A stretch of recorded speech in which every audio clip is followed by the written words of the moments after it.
I turned 18 3 days before that night, expecting nothing. No cake, no gift, not even a happy birthday. That had been normal in our house. But I didn't expect this. We were at dinner. Derek, my older brother, was bragging about his internship at some law firm Dad pulled strings to get him into. Monica, my sister, chimed in about the influencer deal she landed for free products. My mom, Elaine, beamed at them like they'd invented oxygen.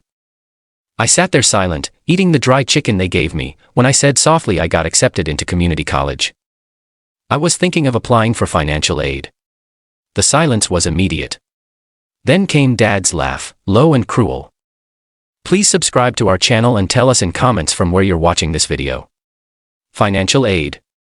What? So taxpayers can waste money on a failure like you? Thomas spat, slamming his fork down. Monica smirked, leaning back in her chair.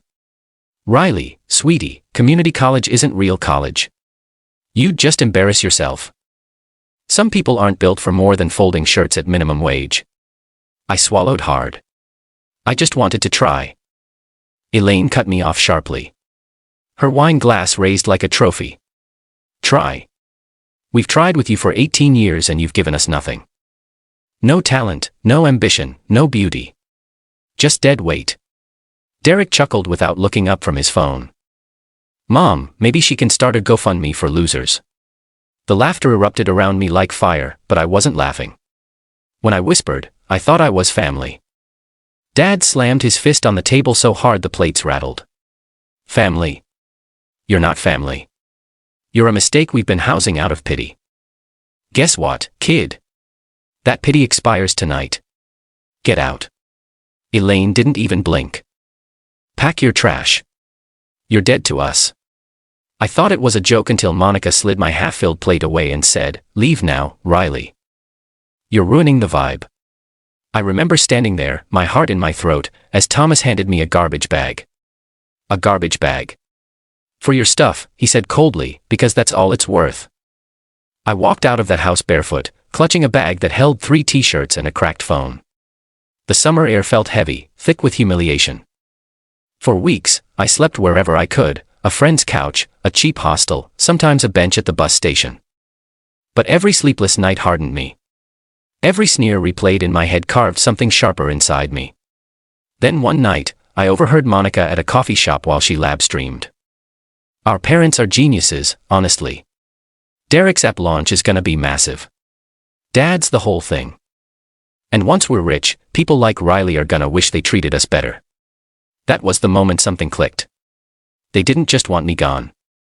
They wanted me erased, forgotten, beneath them forever. But if there was one thing I learned out on my own, it was this. Even golden people bleed when you hit them where it hurts most. I decided right there I wasn't just going to survive. I was going to make them choke on the pedestal they built for themselves. And I wouldn't need screaming or blood to do it, just patience, precision, and the one thing they underestimated most about me. I knew every weakness they had. Every secret they thought I was too useless to notice. I smiled for the first time in weeks. If they thought I was dead to them, fine.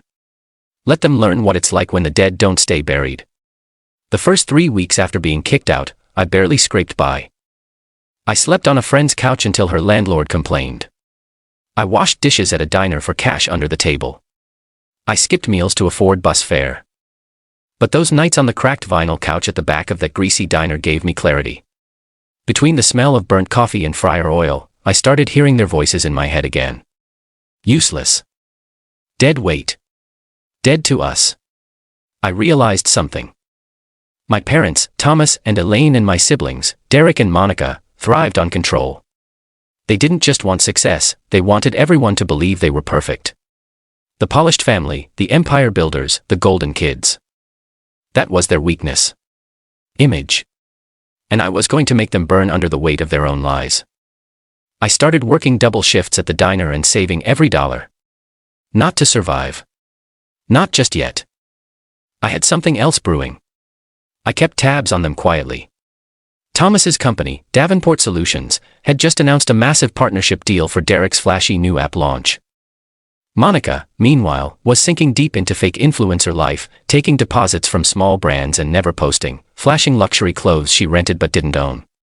I knew their lives were built on hollow scaffolding. All I had to do was kick one beam out and the whole thing would crumble. My first move was small, invisible.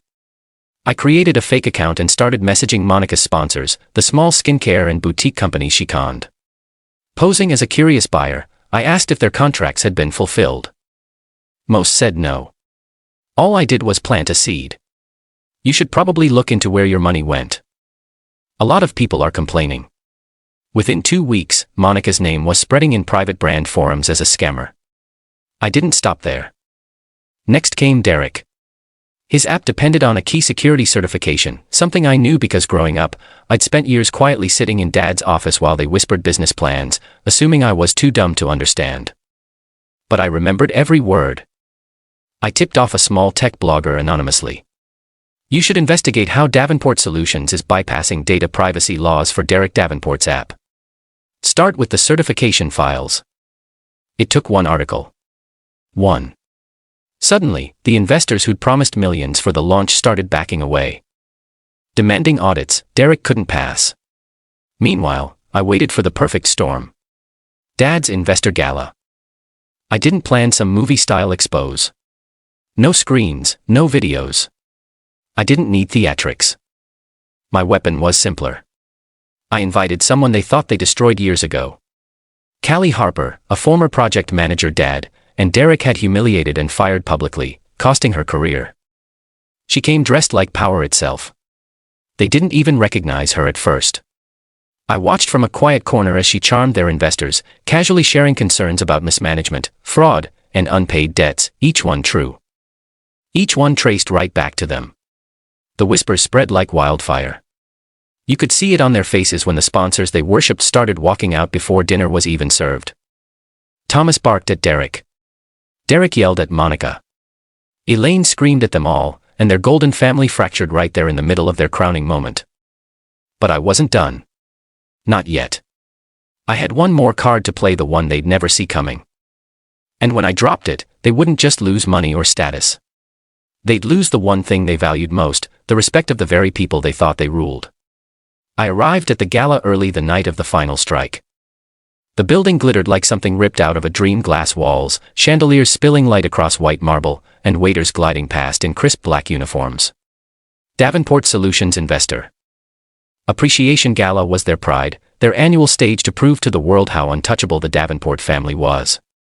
But tonight I was going to burn their kingdom to the ground.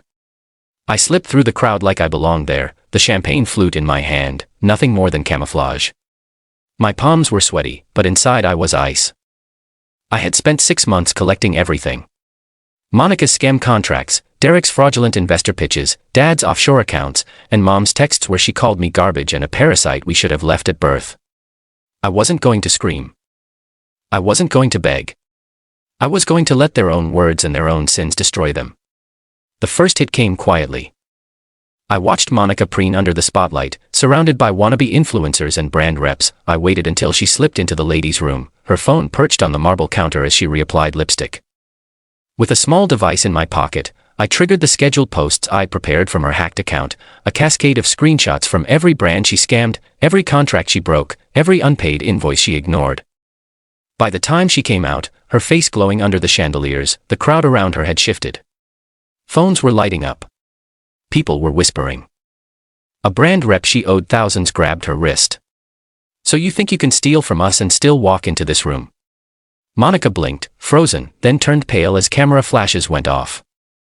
Someone recorded her meltdown as security dragged her into a back hallway. First domino down, then came Derek. He stood near Dad's table, chest puffed out like a rooster, bragging about his innovative app to a cluster of men in sleek suits. I stepped into their circle casually, smiling like an innocent bystander. That's funny, I said lightly, swirling my champagne. I read an article this morning saying your app failed at security certification because of, what was it? Data privacy violations. The investors froze. One of them, a graying man with cold, sharp eyes, frowned and pulled out his phone. 2 others followed. Within minutes, Derek's phone started buzzing, then ringing nonstop. I leaned in close, my voice low enough for only him to hear. Maybe you should tell them about the fake beta testers too. You know, the bots you paid for to inflate your downloads. His face drained of color. "How do you know about that?" he hissed, grabbing my arm. I smiled sweetly and slipped away, leaving him there as the suits closed in, faces darkening with every word they read on their screens. Second domino down. But I saved the nuclear strike for last. Dad strutted onto the stage, Elaine beside him like a queen on display, ready to deliver his yearly legacy speech. At Davenport Solutions, he began booming with authority. "We believe in honor, integrity, and family." That's when the ballroom doors opened and Kelly Harper walked in. The woman they'd humiliated years ago, the one they'd ruined and mocked until she left town. Only now, she wasn't some timid project manager. She was the newly appointed CEO of their biggest competitor and the sponsor of tonight's largest investors.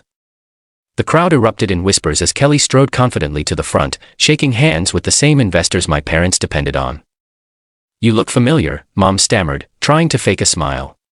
Kelly leaned in close enough for only the front row to hear, though half the room caught it.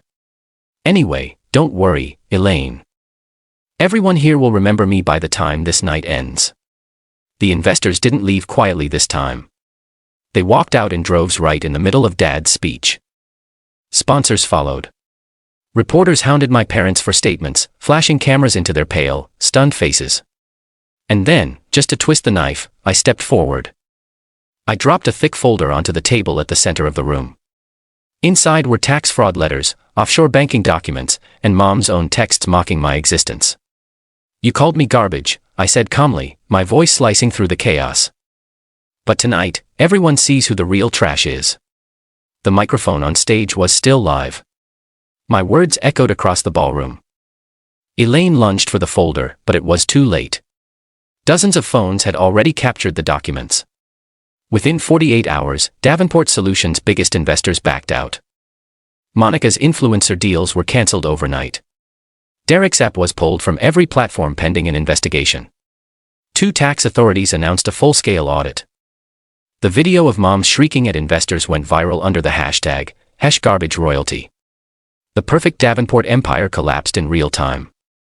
The same night, I moved into my small studio, the one I'd been paying for quietly while planning all this. No tears, no apologies. I didn't burn their house. I burned their world. And for the first time since they threw me out, I slept peacefully, knowing I didn't just get revenge. I reclaimed my life. Please subscribe to our channel and tell us in comments from where are you watching this video.